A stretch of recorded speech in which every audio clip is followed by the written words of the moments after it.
day and welcome to the Quest Software conference call entitled Common Mistakes in Oracle PL/SQL Programming. Today's call is being recorded. For opening remarks and introductions, I would like to turn the call over to Stephen Feuerstein. Please go ahead, sir.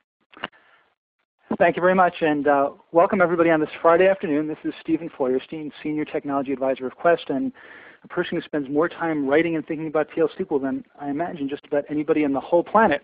I'm not sure if that's good or bad, but it's what I am. So what I'd like to do is spend about a half hour talking about you wrote what, an examination of common coding mistakes made by PL/SQL developers and how you can avoid them yourself. And I just want to point out that if any of you feel offended that I would imply that something you did is silly or wrong, don't worry, because I do all of these things myself too. We all make mistakes, and one of the best ways to learn is to learn from our mistakes. And then after I present for about a half hour, I'm going to turn the call over to Brian O'Donnell, who's with Quest Software as well, and he's going to talk about Toad and a particular part of Toad called Code Expert that can help you analyze and find problems like these in your code automatically. And then we'll take some questions and answers at the end. So you wrote what? Let's start with cursor for loops. It's a lovely piece of syntax in PL/SQL. It allows us to query information from the database and process it with an absolute minimum of writing code. So for example, I can simply say for every record, I'm going to change it to a straight line. For every record in my cursor, and I can identify my select star from employee or whatever cursor it is right inside my cursor for loop. I then open up my loop. I run whatever code I'm going to run, like process employee, and then I'm done with my loop and loop. And it's really wonderful stuff because we don't have to type very much code, and it does a lot for us. It does the open, it does the fetch, it does the close. Great. The issue is when we should use it and how we should use it. So that's one example that I was just showing you right there. My very simple for record in cursor for loop, process each row. And my second example on the slide here is a little bit different. And it's something that I often see coming up from individual developers. And what I'm doing here is saying for every record in select star for an employee where employee ID equals the employee ID coming in, for every one of those rows, which in fact is just one row, I'm going to process my information. So if the record salary is greater than $10,000, do something. Otherwise, do something else. So what I've got here is a piece of code that I'm calling old-fashioned and a piece of code that I'm calling a little bit silly. Why is that? Well, and then we'll take a look at the alternatives. I suggest that this piece of code in the green box is a bit old-fashioned and something that you want to avoid because in Oracle 8i and above, Oracle introduced a new piece of functionality called bulk collect, which essentially will allow us to get rid of a lot of our cursor for loops and replace them with a much higher performance option. In my second example, where I'm actually using a cursor for loop for a single row, I think this is kind of silly because it's confusing, it's misleading. I'm using a loop which implies more than one row, but I'm writing the code for only one row of processing. And essentially this is a pretty good example of writing code in a certain way that reflects, well, kind of like laziness. And I don't know about you, but I'm very lazy when I write code. I don't want to write any more than I have to. And the argument for this kind of code is that, well, if I was doing a select for a single row and I used an implicit or an explicit or whatever it was, I'd have to open and I'd have to do the fetch. I'd have to check for exceptions and so on. And if I use cursor for loop, it's all taken care of for me. Well, it's a nice argument, but I think it's a bad idea. So my suggestion is to never use a cursor for loop for a single row fetch. The bottom line is that when you're writing code, you want to write it very clean and simple and readable and maintainable, which means that the code should speak very directly and clearly about what it's doing and why. And if I use a cursor for loop for a single row query, which is the example that we saw here, then anybody coming along later will be very confused by it. Is it supposed to get just one row because that's what it's doing? If so, why did you put it in a cursor for loop? And you're much better off writing code that does not confuse people. So my suggestion is instead of using a cursor for loop for a single row fetch, you take the time to write the select statement, to do the exception handling as needed, and then put your processing inside that block of code as you would. And this is clearly saying I'm getting my single row and I'm processing it. So don't use cursor for loops as a single row fetch, even if you feel like it's a nice, clean, easy, and fast way of doing things. Fast in terms of writing the code anyway. Now, the second point that I want to raise about this good old-fashioned piece of code in cursor for loops is that My suggestion would be that in general, you should avoid using cursor for loops altogether in your application code if you're on Oracle 8i and above, and I sure hope that most of you are at that point. And my suggestion is that instead of using a cursor for loop or any other mechanism for doing multi-row querying, instead what you want to use is take advantage of the bulk collect syntax. And hopefully a lot of you are aware of this already. And everything I say today is going to be really old news. That would be great. Most of us, however, have not really caught up with the latest, and that's why hopefully this will help. So bulk collect, as I'm about to show you, will grab multiple rows at a time instead of doing single row processing. And if you happen to be doing DML inside your loop, for example, for every row that I query, do an update or a delete or an insert, what you can also do is take advantage of the for all statement to execute that DML in bulk. So let's take a look at the transition process from a typical old-fashioned piece of code using cursor for loop to a new approach using bulk collect and for all. So here's a piece of pretty classic kind of PL SQL code. We start off, the program is update for department, pass in a department ID, pass in the new salary, and we're going to update everybody's salary to the new salary. Hopefully it's bigger than the one before. So I start off with a cursor definition that says, get me all the employee IDs, salaries, hire dates for this department ID. And then in typical wonderful PL SQL code, for every record in my cursor for loop, do an insert into my employee history table saying that this is their old salary, and we're going to give them a new one now, and then do the update against the employee table. Now, as I've been saying, this is very classic, traditional PL SQL code. It's very clean. It's very readable. But unfortunately, if you're working with a lot of rows of data, this can be relatively slow.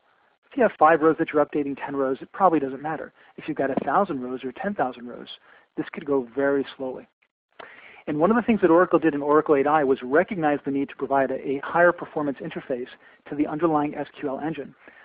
Oracle has always talked about how tightly integrated Oracle is, the SQL engine is with the PL SQL engine. But the fact of the matter is that when I'm writing a piece of PL SQL code, like this block of code, when I run this code, every time I hit one of these SQL statements, inside my PL SQL block, the control has to be transferred over, the context switched from the PL SQL engine to the SQL engine. And those context switches are very slow. So the idea behind bulk collect and for all is to greatly reduce the numbers of those switches. Let's take a look.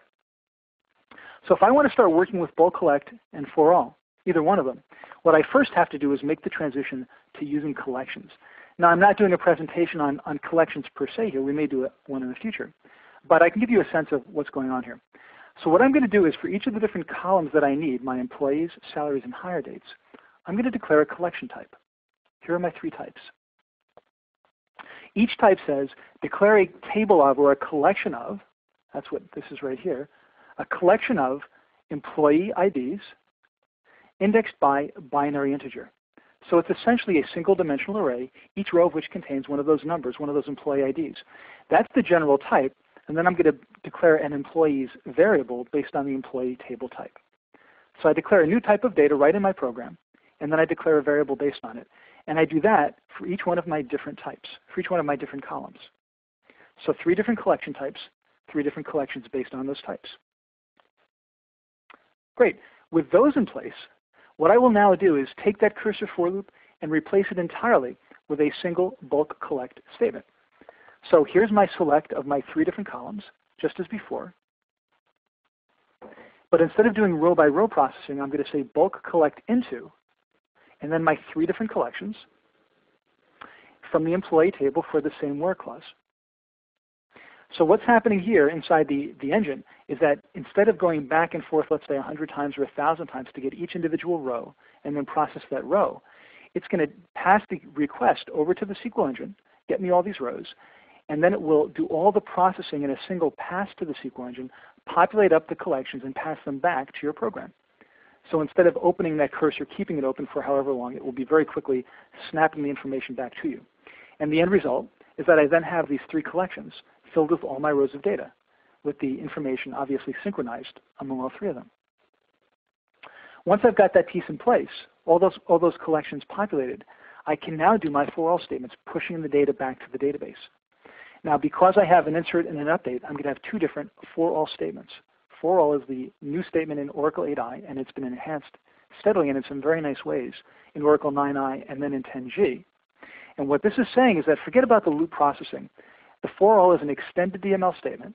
So for each for all, we have a single DML, either insert into, update, or delete.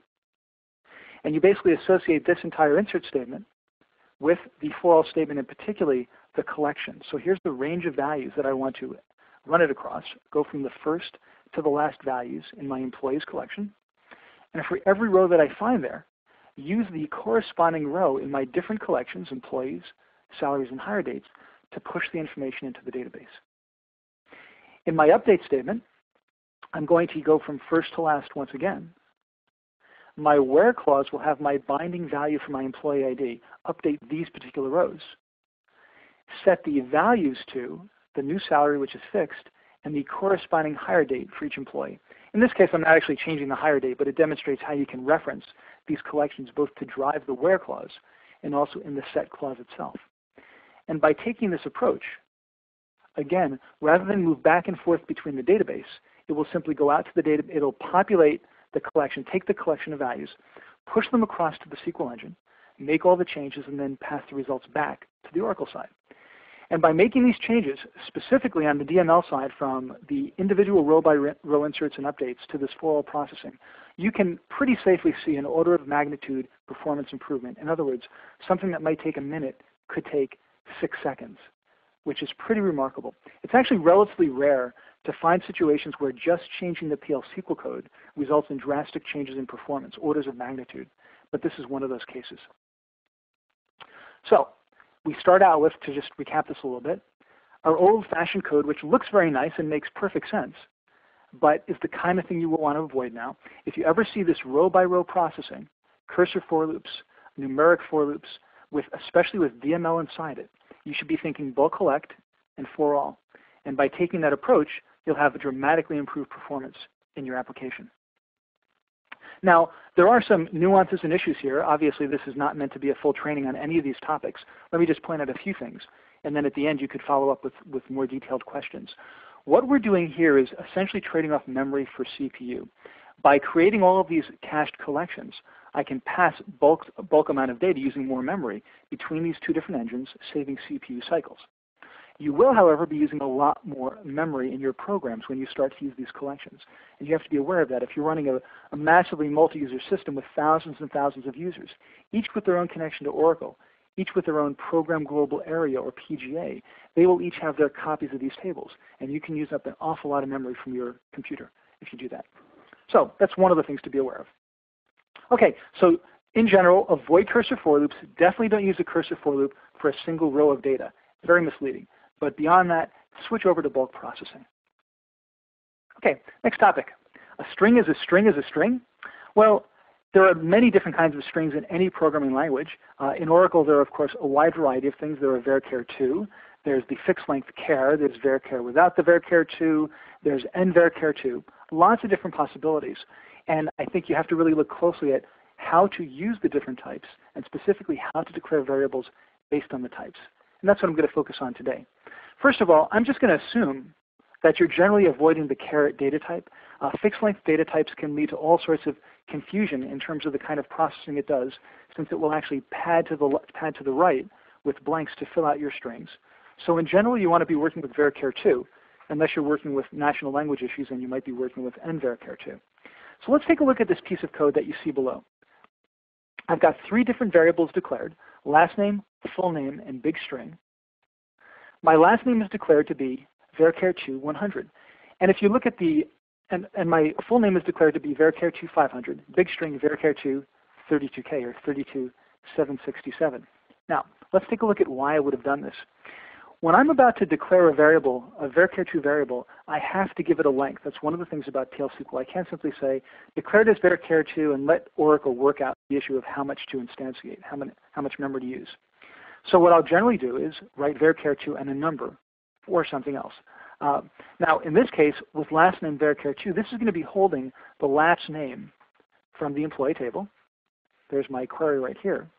So if you see code like this, last name varchar2 100, there's a good chance that what the developer has done is gone out to Toad, and said, let's go to my schema browser. Let's look at the definition of the table. The varchar2 length of last name is 20, so 100 is more than enough. Great. Full name. Now, full name is a bit more interesting. Full name is actually a derived value based on last name and first name. So I have to look at the last name and look at the first name separately. So last name is varchar2 20, first name is varchar2 10. 500 is going to be more than enough. Great. And finally, I need to declare a string that will hold the biggest value possible in PL SQL. And I happen to know it's 32,767, 32K. So I declare a variable with that length. So what's wrong with this code? Well, first of all, if you ever say to yourself or hear somebody else saying in earshot, this should be more than enough, or this is never going to change, or this is always going to stay the same, you should stop them, you should stop yourself, because what you're doing is inserting a bug or a potential bug into your code right at that point. If you ever find yourself writing a varchar2 declaration and saying, this should be more than enough, what you should recognize is that you're always going to run into some kind of circumstance eventually where it's not enough. Now, what you want to do is write your code so that as your underlying data structures and the application as a whole evolves over time, your code will as much as possible evolve with it and not break. This code is very brittle. It won't take much to break it at all. For example, if the DBA expands the size of the last name column to 200, which they can do at any time, my code will eventually raise a value error exception. These are the kind of things we'd like to avoid. Another thing that would be really good to avoid that has nothing to do with the varchar declaration but is really important to point out is this formula. Last name, comma, first name. In general, I would suggest that you want to hide any formula, no matter how simple or how complex, behind its own function or in some other way of managing your business rules, your repository rules. But you definitely don't want to expose it directly in your code like this because, again, things are always changing. So what do you do about it? Well, my recommendation, first of all, is to never, ever hardcode varchar2 declarations, ever. So if you ever find yourself writing varchar2 something in your code, stop and resolve it by declaring that variable against some other predefined, what I would call source definition. Now, some of the source definitions are, I'm sure, things that you're comfortable with and already using, specifically %type and %row type to declare variables. So in my first instance here, instead of declaring last name to be varchar2 100, I will, of course, go out to the database and say, let's declare this last name based on my column last name, employee.lastname %type. And that means that if the table ever changes, or that certainly that column ever changes, this code will be marked invalid, and then it will be recompiled the next time we need to use it. One of the wonderful things about Oracle's dependency management. So that takes care of our first issue. If you've got a column to declare against, then use it with %type. However, that's not always the case. For example, in the case of full name, I don't have a single column that will work with this. I've got two different values that are concatenated together, a derived value.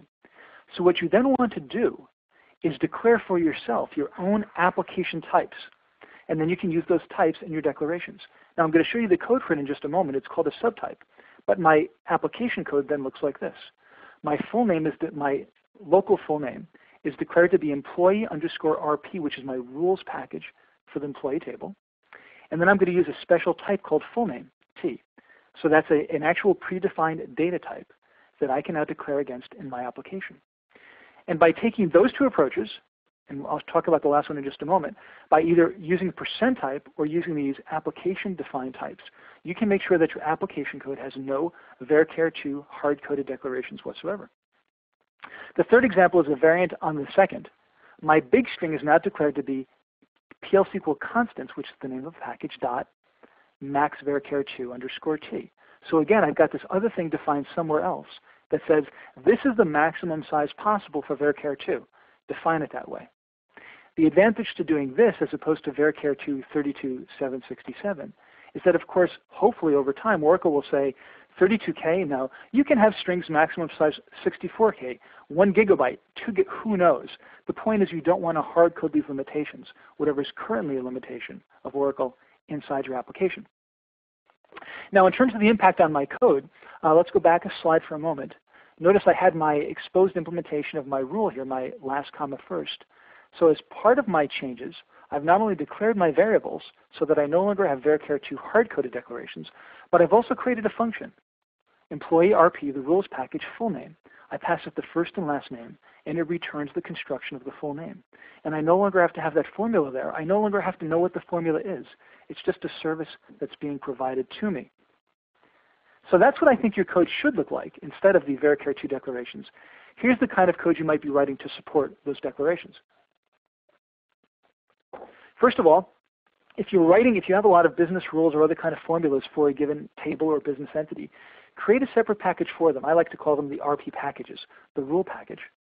And in this, I would declare the programs that have my formulas, for example, return the full name for the employee ID or return the full name for the last and first names.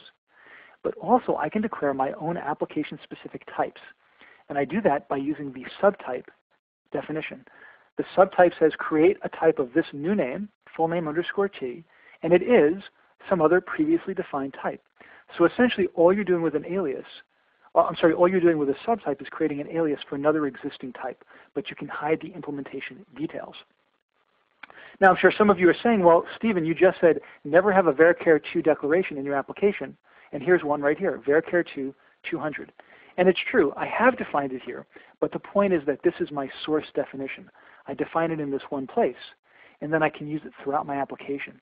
And if the full name ever needs to be made larger, the last name is set to 200, the first name is set to 200 as well, I can go into this one package, make one change here, recompile the package and all the dependent code, and now it's using the new limitation. Separately from that, you might consider having a package of PL SQL limitations, things that are part of the PL SQL language. Again, you want to hide them so you don't hard code them into your application, things like the maximum varchar2 size, 32K, the maximum varchar2 size in the database, which is only 4,000, the maximum size for lines and util file, all sorts of things like that, maximum size of an identifier. You define them in one place, reuse them in multiple places around your application. And if you take that approach and take the time to write these pieces of code, you'll end up with a much more robust application that you can manage more easily, and probably even more importantly, people coming along later can deal with more easily as well. Okay, moving along. You're too explicit for my gentle soul. So, for many years, Oracle gurus like myself urged everyone to always use explicit cursors all the time, never use an implicit cursor. We said, and we came up with this rather obtuse argument, that it's always faster. So use the faster approach. And I hate to say it, and I'm really sorry, but in fact we were wrong. For many years now, anybody who's been promoting the use of explicits only for performance reasons would be wrong. In many, many cases, implicit cursors are actually faster. So if you've got an explicit cursor, you're probably better off changing to an implicit. Of course, in many cases, it may not really matter. But there are two important lessons to take away from this situation, where the expert said one thing, they were wrong, or wrong after a little while anyway, and you're stuck with this old way of doing things. Number one, if some guru or some expert comes along and gives you some advice, don't take our word for it. You're smart, you're intelligent, you're trained. You should test it out yourself. So if Stephen says you should always use an implicit cursor, it's always faster, well, test it. Make sure under your environment, your database, your version, it's really true. The second lesson that I think is even more important is don't expose your queries. In other words, if you've got a bunch of explicit cursors sitting in dozens of different programs around your application, don't go back to them now and change them to implicits. Go back to them and change them to calls to functions that return the information you need. Here's an example. A very simple function called OR for one row employee. I pass in the employee ID, and I get back a row of information from the employee table. It's very basic stuff. I'm just doing an implicit select because it's going to be faster. I've got my when no data found exception handling to return an empty row. I could put too many rows exception handling here and log the error. Whatever you decide to do, it will be fine. But the point is that you've hidden away the implementation of your one row logic behind the function. And that means that if it was an explicit cursor today, you could go into this one function and change it to an implicit without having to make any other changes in your application. But even if that's not the case today, where you have explicits all over the place and you change them to function calls, then a year from now or 2 years from now when Oracle 11 or 12Q comes out, and Oracle provides an even better way of doing the same kind of functionality, you can go back and change the one function, encapsulate your logic, hide the details, assume that things will change over time, and then you can always go back to that one place and make the changes. Cruising right along. We're exceptions to the rule. Well, pretty much we all feel like we're exceptions to the rule. I don't know about you, but I found programmers to be a fairly anarchistic lot. For example, coding standards are really important, having a consistent way of writing your code. But if anybody ever went to you, I bet, and said, I don't think the way you're formatting your code is good, here's the way you should do it, you would rebel. You would say, I know what I'm doing, and the way I do it is best, at least for me. So we all think we're kind of exceptional in exceptions, and that's very nice. But in terms of the way you use exception handling, I think you should be extremely careful. Now here's an example of a piece of code that I think is not all that uncommon, though it's a bit extreme. This program is called matching row, and it says basically, pass in this collection, this list of items, of strings, pass in the value, and find the row that has a value matching my value going in. Pretty simple requirement. I've declared an exception called exit function, and then I've got a numeric for loop that says go from first to last in my collection or my list, look for a match. If I find one, then return that row. Okay, when I come to the end of my loop, since I'm already done, at this point I haven't found anything, I found no match. So raise exit function, comes down to the exception section, and then returns null. Now, I know this is a bit of a silly example, but I have actually seen code that looks an awful lot like this. And it's in a way an example of using an exception section as a kind of super go-to, unconditional branching of logic. And I think it's something you very much want to avoid. I think there are two fundamental problems with this piece of code, with this function. First of all, the last line of the function says raise an exception. Now, I don't know about you, but I like to design my function so that if you get down to the bottom of the function, you reach the end of the executable section, you're rewarded. It returns a value. In this case, I actually get punished. If I make it to the end, I'm punished, and it raises an exception. Very strange stuff, very poorly structured. The reason that it was written this way, and this, by the way, comes from a real live example from Oracle Forms documentation. The reason that it's written this way is that the for loop above it is not very well structured, and it violates one of the core principles of structured methodology in code, which is one way in and one way out. Let's take a look at that. First of all, it's a numeric for loop. Now, a numeric for loop, or even a cursor for loop, is a statement that actually makes a promise to you. What it says is, we're going to go through each row from the first to last, or each row fetched in my cursor, and we will process that row. That's what a for loop is. Process each row in my identified set. So one way in is the beginning of the loop. One way out is the end loop. That's for a numeric loop. In this case, however, I've got one way in. There's always only one way in PL SQL. But I've got a second way out, the return statement. If I find a match, I'm gone. Get out of here. Because of that, one way in and two ways out, it's more difficult to manage this code, to understand how it's working, particularly if it's a lot more complicated than this. And it also leads to this problem of ending up at the bottom of my executable section and having to do a raise or some other indication that something went wrong. I didn't find a match. So a couple things. If you're going to use a numeric for loop, make sure that you iterate through all the rows in the loop. Do not have an exit statement or a return statement inside it. And try to avoid these kind of super go-tos, these branchings with exceptions with the raise statement. And the way to think about it is you want to raise exceptions and never actions. Right? So if we go back to this code for a moment, let's take a look at the name. My suggestion is that if you were doing code review on this program, and hopefully a lot of you do code review in the work you do, and it's something that's a part of your organization's process, then I would suggest that simply by looking at the declaration section of this code, not the executable code at all, you could identify that there's likely to be a problem. And what you want to do is look at the names that people use for the elements in their code. Exit function is a very strange name for an error. How could that be the error? Do you actually want it to be a function that runs forever with an infinite loop and never exits? No, that's silly. So if you identify that a person has named an element like exception with the name of an action, describing something that's going on in your function, then very likely they're taking this very unstructured approach, and it's something you want to take a closer look at.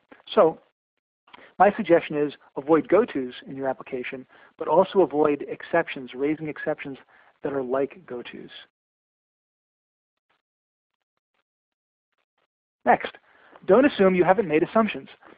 Every time we write a piece of code, we make assumptions. And it's extremely important that you recognize the assumptions you make. And once you recognize them, either say, whoa, I don't want to make that assumption. I'm going to change my code. Or that's a good assumption to make, but I need to validate it and make sure it's true. Otherwise, your code can break down in some very unpredictable ways. Let's take a look at an example, and a pretty classic one with collections once again. You've probably been noticing that collections are coming up a lot in my examples. That's because I use collections an awful lot, and I think that developers generally need to get more comfortable with them and use them throughout their application. So here's a program called Display Contents. And Display Contents takes a list, a collection in, whatever my package collection type is. And then it says, well, go from the first to the last rows of this collection and do something, in this case, simply display the value in that collection or the name field in that collection of records. Pretty simple stuff, looks quite reasonable, but it's making some very big assumptions. Number one, it's making an assumption that there's at least one row in this collection, because if this collection does not have anything in it, then collection in.first and collection in.last will both return null. And if either the low value or the high value in a for loop like this, from low to high, if either one of them evaluate to null, then this piece of code will actually raise a value error exception.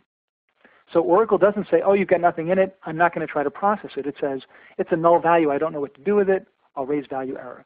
So you generally want to make sure that there's something in the collection if you're going to use a cursor for loop. Second of all, or numeric for loop, when you're working with collections inside a numeric for loop, you're also assuming that every row between first and last is actually filled with a value. Now, in a lot of cases, that's true. That's called a densely filled collection.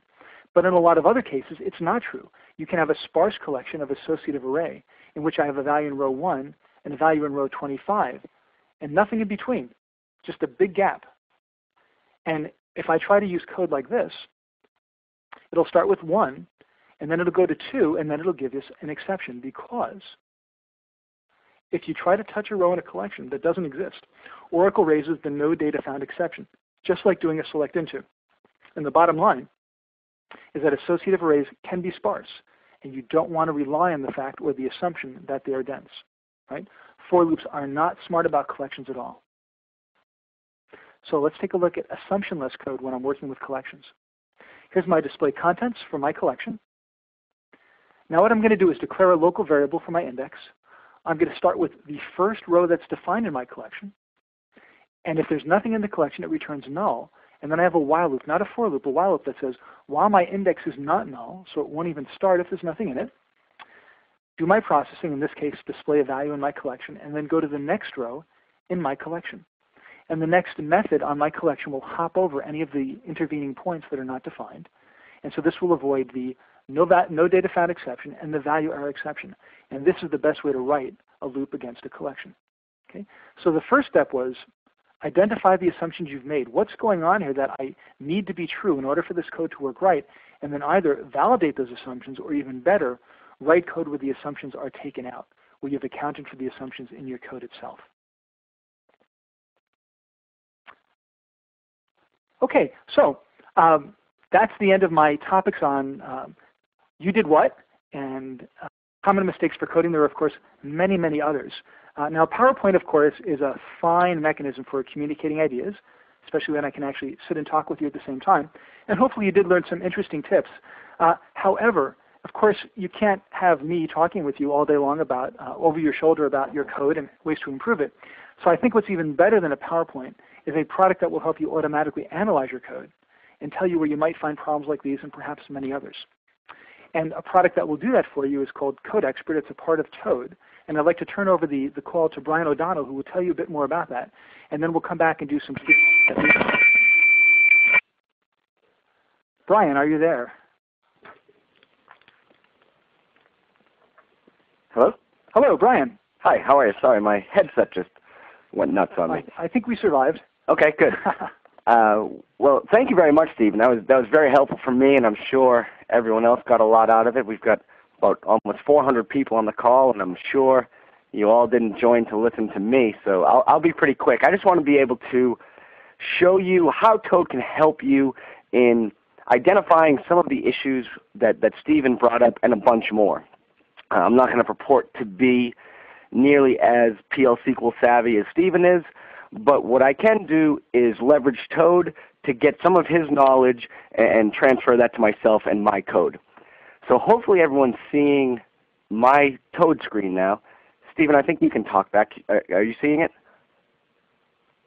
Okay, I guess he's muted off. hopefully everyone's seeing my Toad screen. If you can't see the full screen, you may want to go up to the View menu of the web application and select the Hide panel. That way you'll be able to see my full screen. So Stephen mentioned, his not being able to look over our shoulders and watch us write code. But imagine if he could. Imagine if part of our development process was to take our code and send it through Stephen before it got to production. And we'd be ensured that everything was written well and structurally sound. Well, obviously we can't do that, but we do have the next best thing, which is the code expert.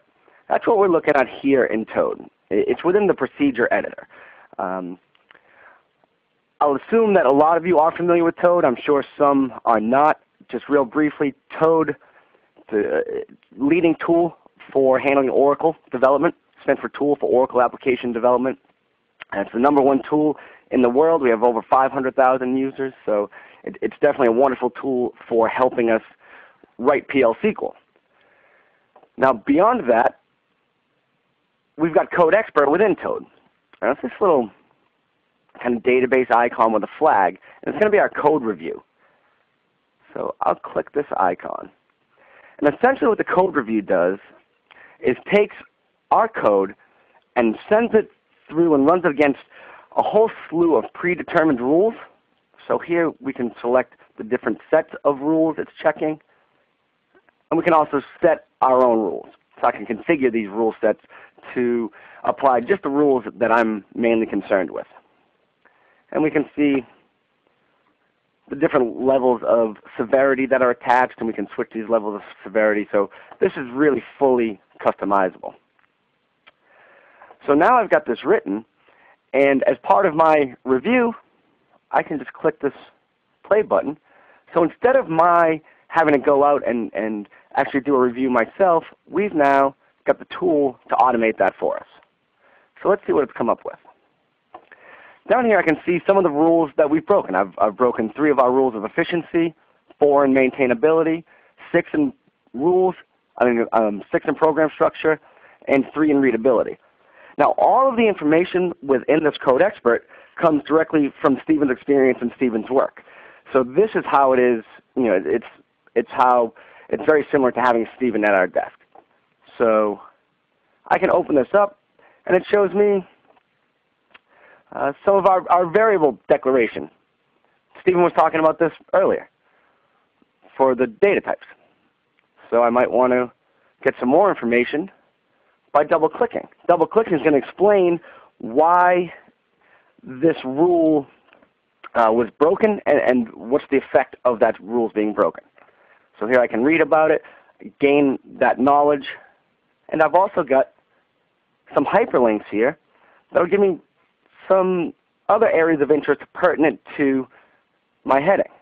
So if I were to click on this, maybe some more information on char data types, well, that's going to launch us into Toad's Knowledge Expert. That gives me everything I ever wanted to know about character data types but was afraid to ask. So here I can read all about it. We've also got a table of contents for knowledge specific to PL SQL best practices. So I'm sure most of you are familiar with Stephen's PL SQL Best Practices book, and a lot of the information from here is derived from that book. So it's pretty nice to be able to have kind of an interactive online look at all of this knowledge. Also, some of our Oracle error messages are a bit tough to decode, so the tool here gives us a list of all of our Oracle messages, plus a ton more. PLS, VMS, TNS, pretty much any message you'll come across in a day of coding, it's in here. So I could click on a message. This message tells me it failed to allocate a string. Okay, what's that actually mean? What caused it? It was caused because we ran out of memory. And what do? We restart server with a larger SGA heap. Okay, but also if you look at the bottom, I can see how we can annotate environmentally and organizationally specific to ourselves. So right here I know on February 4th, someone got this message and they went over to building 2 and restarted server XYZ. So it's nice to be able to eliminate a lot of reinventing the wheel. If somebody took 10 minutes to figure out a message in our environment, it makes no sense for me to do the same. So it's a great way of accessing some more knowledge. So coming back into our code expert, I can look and find the exact line of my code where that error exists. So here, line 12. Let's try to get some more real estate here. And it highlights that line for me to show me exactly where the error is. And coming down, we've got some maintainability issues. Stephen talked about exception handling. So here we can look at some of our rules for exception handling and where they exist.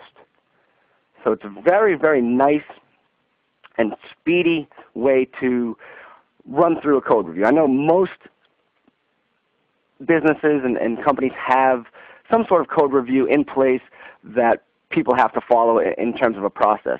I know a lot of our customers now are mandating this code review before anything gets put into a production environment.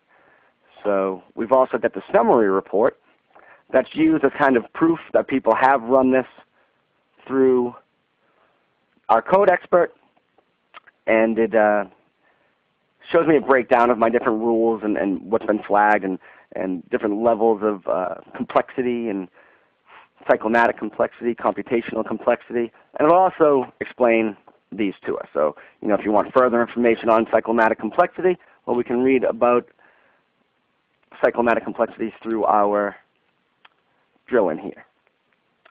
So it's a very nice way to kind of ensure that your code's passing all of our rules, and just a nice automated way to run your code review. So that's just one of many different parts of Toad. This is part of Toad 8. So those who may have been using an older version of Toad or have yet to use Toad, definitely come in and check out the tool, and especially this code review part, because like we said, we don't have the luxury of having Stephen at our desk, but we certainly can have the next best thing, which is this code review. So hopefully this was helpful in shedding some light on how we can use Toad to leverage the vast knowledge that Stephen has. Thanks, Brian. Sure. So just to be clear with everybody, the Code Expert does have a lot of my stuff in it, but it also goes beyond that. It talks about database-related issues and SQL issues that are certainly not a part of my area of expertise, so it's me and more. So what I think we'd like to do now is turn it over for some questions, which you should be able to do over the phone line. And Natalie, are you available to tell people how to do that? I am. The question and answer session will be conducted electronically today. If you would like to ask a question, please signal by pressing the star key followed by the number 1 on your touch-tone telephone. If you're using a speakerphone, make sure that your mute button is turned off to allow your signal to reach our equipment. Again, it is star 1 to ask a question. We'll pause for just a moment.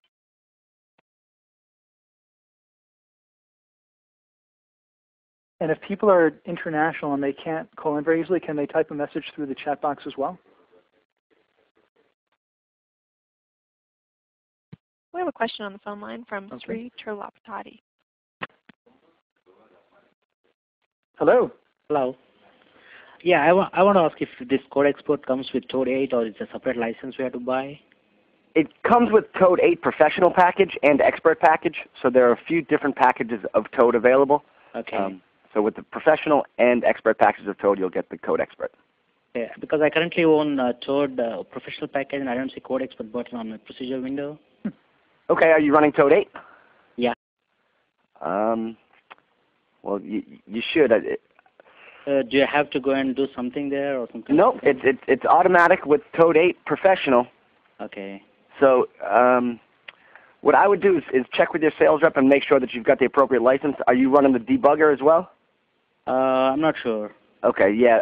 I would just check and make sure that you do have the Professional package, because or just make sure that you have the right license for the Professional package, because that would be the only thing that would hinder you from accessing it. Okay, that's great. Thank you. Thank you. All right. Next we'll go to Hiran Kakad. Yeah, hi, Steve. This is regarding the bulk collect example you gave initially. Does it apply? Suppose one of the columns have a null value in the corresponding record, does it apply to that, or we need to make sure all the columns that we bulk collect? Not null. Not null, right? No, that's not necessary. A null value is a perfectly legitimate value for a row in a collection. In other words, a null value is different from an undefined row.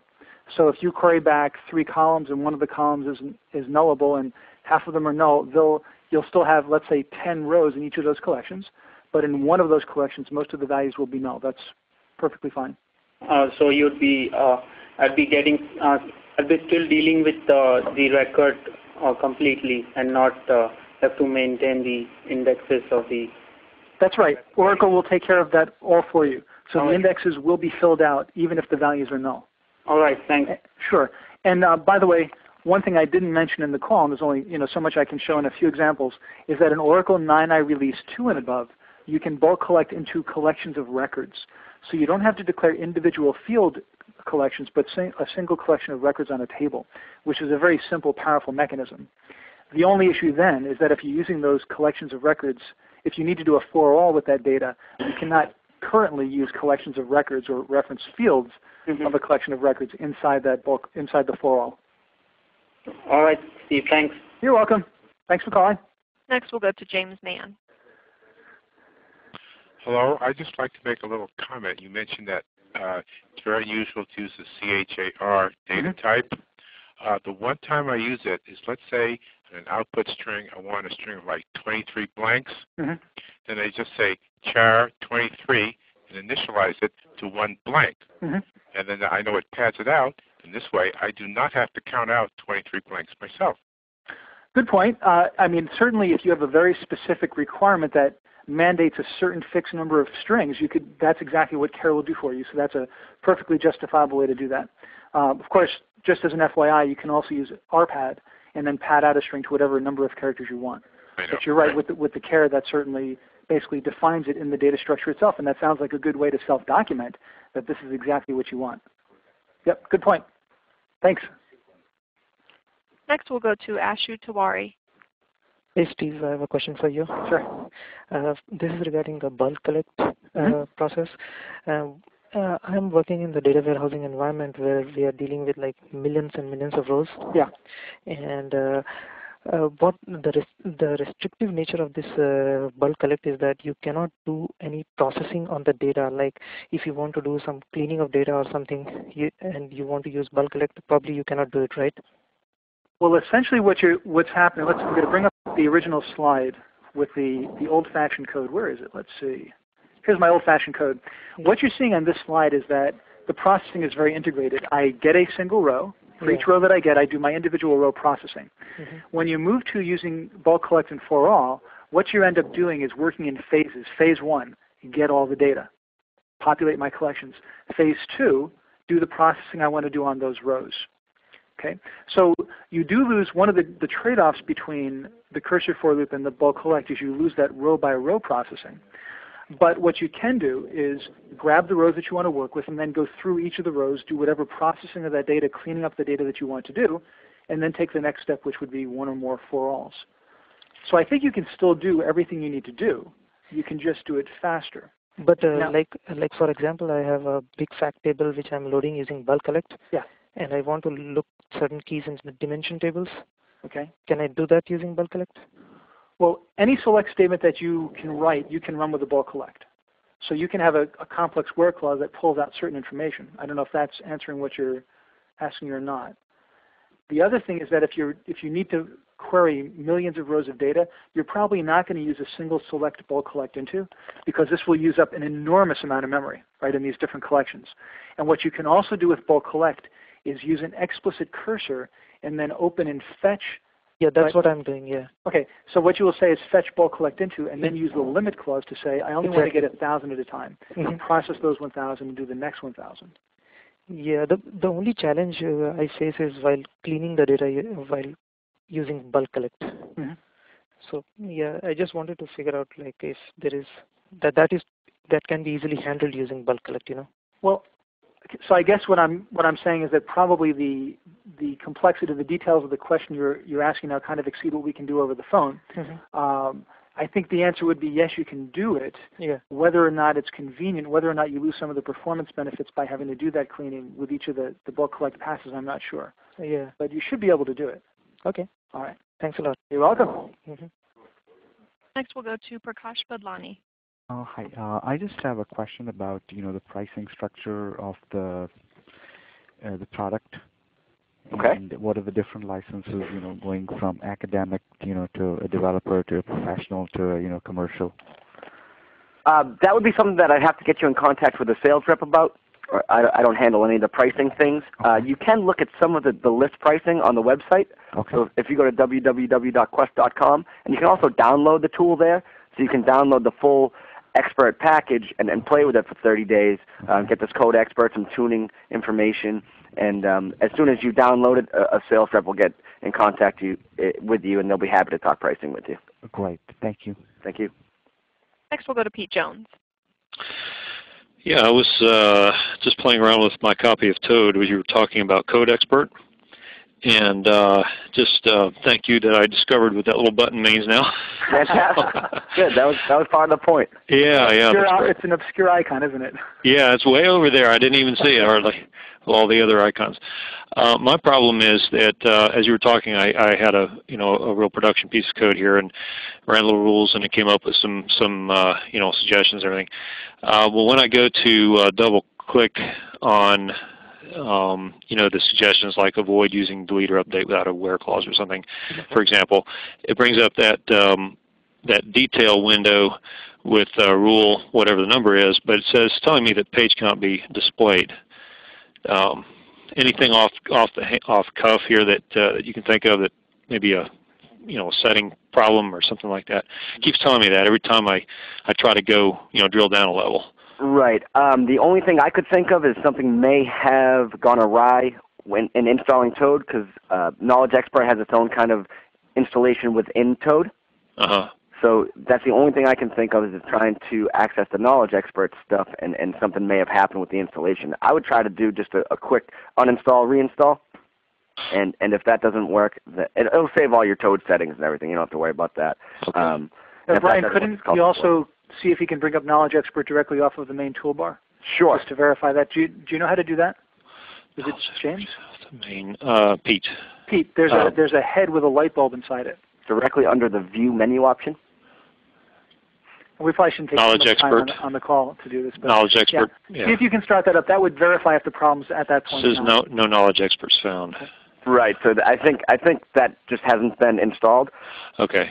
So you may even want to just download, make sure you get the latest 8 copy of Toad Pro or Expert, whichever package you have. Expert, yeah. Oh, great. Then that'll definitely have the Knowledge Expert in there, and you'll be all set. Okay. All right. We'll do it. Thanks. Welcome. Moving on to Ram Yanganti. Hi, Steve. This afternoon. question is for you. You told that in 9A release 2 we can use collection of records. Now, how do we trap exceptions in this case? Is there any records for exception too? Right. The way in 9i Release 2, one of the really nice things they added for exception handling with the for all statement, let's go down to that for all, is that you can now add between the for all and the insert. Let's see if I can figure out how to do this. There's now some new syntax called save exceptions. Yeah. Hopefully you can all see that. Yep. And save exceptions when put between the for all and the insert or for all and update. Okay. Well, basically, as you're running let's say you have 1,000 rows that you're inserting. Let's say row 16 you hit an error, row 75 you hit an error, row 500 you hit an error. Rather than stopping as soon as Oracle hits the first error, it will save all your exception information, what row the error occurred on, what the error is, into its own pseudo collection. And then after the DML statement is executed, an exception will be raised to indicate that the for all had an error. Then you can trap that exception, and you can actually go through the pseudo collection and try to figure out what went wrong in each row and whether or not you can recover or log the error. So save exceptions is a very useful piece of functionality when you're using this stuff in production. You want to make sure that you get as much done as you can, but also can very clearly record where the errors occurred. Does that answer what you were looking for? Yes, Steve. Great. Thank you very much. You're welcome. And word for Brian. Yes. Brian, I have been using the Toad for couple of years by now, and I'm very much happy with your code expert and also this SQL tuning lab. Great. Yeah, and I almost use these two features on a daily basis, and these two are really good. Terrific. I'm glad to hear that. We've gotten very, very good feedback with this code expert as well as the tuning piece that you're talking about that people can find. If they don't have the tuning piece, it's an automated tuning for you that'll tune your code and do rewrites, and both of those are found in the code expert as well. So I'm glad you find them helpful. Thank you, Steve and Brian, again. You're welcome. Thanks for attending. Okay. Arturo Torres has our next question. I just wanted to ask you, I know that you're doing MySQL Toad. Yes. If you're looking to follow up with this on, they're building on functions and procedures as well, similar to the implementation in Oracle. I just have a general question around what open source kind of support or work Quest will be doing around MySQL Toad for MySQL. Well, it's growing rapidly. Every day they're doing more work on Toad for MySQL. It's actually a tool that I don't support just yet, so it's available as freeware now. Right. So as they build out more functionality, that's when it'll become more commercial. And it's at that point where we're going to try to take everything from Toad and apply it to Toad for Oracle and apply it to Toad for MySQL. So that they're going to be very, very similar in functionality. All right. Thank you. Sure. J.R. Foley is next. Anybody there, JR? Mr. Foley, please check your mute button. Hearing no response, we'll move on to Rebecca Zoniechka. Oh, Rebecca Kneska? Yes, Rebecca. Okay. I was like, wait, that sounds like my name almost. I have a question about if you were writing a worldwide ASP application that was using MTX calls to execute stored procedures, would you be recommending the batch collect? And these, I'm sorry, MTX calls? Yes. Are what? The MTX Microsoft ActiveX objects to run the fetches to and from the stored procedures. Right. Okay. The issue that you're going to encounter there, basically, the question of using PL SQL from non-PL SQL environments, for example, Java with JDBC, ActiveX components. The issue there then is whether those host environments can recognize and work with collections. And I don't know the answer to that with ActiveX. For example, I'm sorry, it's already working. I wanted to know whether moving to the bulk collect would be better for something that's running around the globe and hit with many, many users and firing off all of these MTX calls. I guess I would have to say I'm not really sure. I don't want to just say, yes, it sounds like it'd be great because I haven't worked in that environment, so I don't know what the possible implications are. Okay. It could be a matter of the memory usage. Utilization will be a problem. That was my concern, yes. So I'm sorry, I don't really know. Okay, thank you. You're welcome. Moving on to Bhaskar Uthanamolia. Does this, the code expert, is it certified with Oracle 10G software? Well, you want to handle that, Stephen? Well, I think there are two questions. One is, does it run on Oracle 10G? And I assume Toad is running on Oracle 10G Release 1, so that shouldn't be an issue. It does. I know for a fact it does run on 10G. And then perhaps the second question, has it been upgraded with rules for 10G? Is that right? Does it take care of the new features of PLSQL in 10G? I know that I was just working with the Toad team on coming up with a set of revised and enhanced rules. So there's certainly new stuff going in there that's, I don't believe, in the version you have available right now. In terms of 10G specific rules, I'm just trying to think offhand. I'm sure there's some in there. For good and for bad, the enhancements in Oracle 10G, both Release 1 and 2 for PL SQL, are fairly minor. And that's good because we don't have to learn a whole lot of new stuff. It's bad for me because I run out of stuff to write about. But so there are some, fairly arcane specialized enhancements for nested tables, which are different kinds of collections and multi-set operations. So there's probably some new stuff in there, but I actually don't think there's a lot that needs to be in there for 10G. Thank you. You're welcome. Next is Dave Taylor. Yes, actually, I'm Fred. Hi, Fred. I was wondering about the exceptions collection. How do you access that? Okay. Well, one of the things that I'm going to try to do now is share my desktop and bring up Toad, and then I'll show you a file. So let's see if we can get this to work. I'm going to... And does it keep all the exceptions, or is it cut out after the first one? Okay, well, first of all, you should now see my Toad. Is that right? Can you all see Toad? Wait. Not yet. Did you get the... start. Okay, good. There you go. Yeah. Perfect. You're seeing it now. Great. Okay, so what I'm going to do is bring up a file which will demonstrate the use of the save exceptions element, and then it should be pretty clear. So let's find that. So this is an example of using save exceptions.